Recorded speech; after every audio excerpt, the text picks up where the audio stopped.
Hey guys, welcome back to The Lazy Learner. Today we're hanging out, meeting a new friend, and chatting in super easy English. You'll pick up casual words without even trying. Let's go.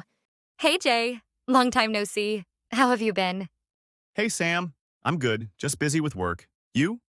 Same here, just trying to survive the week. Oh, by the way, this is my friend Alex. Hey, Alex. Nice to meet you.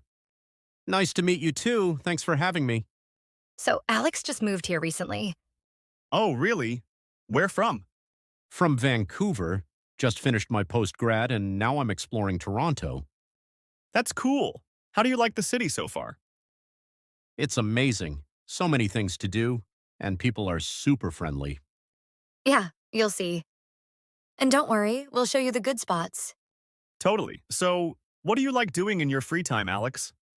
I love coffee, movies, and sometimes just chilling at a park. What about you guys? I'm all about food and Netflix, and hiking when I feel adventurous. Me? I'm basically a coffee addict and a fan of spontaneous trips. Haha, sounds fun. Maybe we can go for a coffee sometime?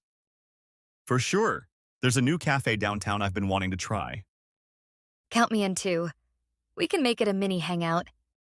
So, what's your job, Alex? I'm in admin, but I like to keep things flexible. What about you guys? I do a bit of everything. Mostly office stuff. Keeps life interesting. Same here. Oh, and Alex, do you play any sports or games? I play badminton sometimes, and video games when I have free time. Nice. Looks like we have a lot in common. Yeah. I think this is the start of a fun friendship. Totally, I'm glad I met you guys. All right, let's plan that coffee soon. And maybe check out the park after. Sounds perfect. I'm in. Thanks for being so welcoming. No worries. See? That's how easy it is to meet new friends and chat in English. Remember these casual phrases: long time no see, trying to survive the week, count me in, no worries, hang out. Practice them every day and soon English will just flow naturally. Don't forget to like, subscribe, and hit the bell for more lazy learning every day.